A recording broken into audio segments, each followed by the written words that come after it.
Then I saw a new heaven and a new earth, for the first heaven and the first earth had passed away, and there was no longer any sea.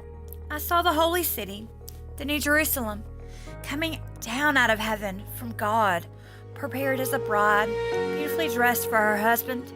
And I heard a loud voice from the throne saying, "Now the dwelling of God is with men, and he will live with them. They will be his people, and God himself will be with them and be their God. He will wipe every tear from their eyes. There will be no more death, or mourning, or crying, or pain, for the old order of things has passed away." He who was seated on the throne said, "I am making everything new." Then he said, "Write this down, for these words are trustworthy and true." He said to me, "It is done. I am the Alpha and I am the Omega, the beginning and the end. To him who is thirsty, I will give to drink without cost from the spring of the water of life. He who overcomes will inherit in all this, and I will be his God, and he will be my son. But the cowardly, the unbelieving, the vile, the murderers, the sexually immoral, those who practice magic arts, the idolaters, and the liars, their place will be in the fiery lake of burning sulfur. This is the second death." One of the seven angels, who had the seven bowls, full of the seven last plagues, came and said to me, Come, I will show you the bride, the wife of the Lamb." And he carried me away in the Spirit to a mountain great and high, and showed me the holy city, Jerusalem, coming down out of heaven from God.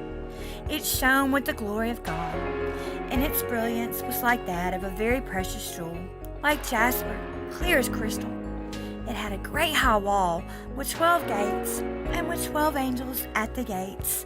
On the gates were written their names of the 12 tribes of Israel. There were 3 gates on the east, 3 on the north, 3 on the south, and 3 on the west.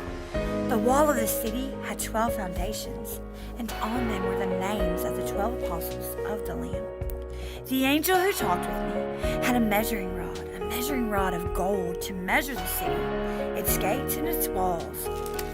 The city was laid out like a square, as long as it was wide. He measured the city with the rod, and found it to be 12,000 stadia in length, and wide as high as it was long. He measured its wall, and it was 144 cubits thick by man's measurement, which the angel was using. The wall was made of jasper, and the city of as pure as glass. The foundation of the city walls were decorated with every kind of precious stone.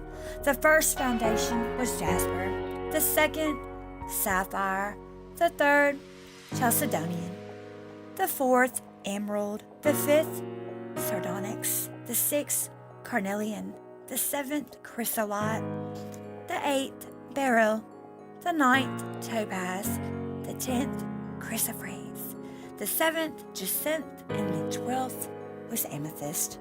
The 12 gates were 12 pearls, each gate made of a single pearl. The great street of the city was pure gold, like transparent glass. I did not see a temple in the city, because the Lord God Almighty and the Lamb are its temple. The city does not need the sun or the moon to shine on it, for the glory of God gives it light, and the Lamb is its lamp. The nations will walk by its light, and the kings of the earth will bring their splendor into it. On no day will its gates ever be shut, for there will be no night there. The glory and honor of the nations will be brought into it. Nothing impure will ever enter, nor will anyone who does what is shameful or deceitful, but only those whose names are written in the Lamb's Book of Life.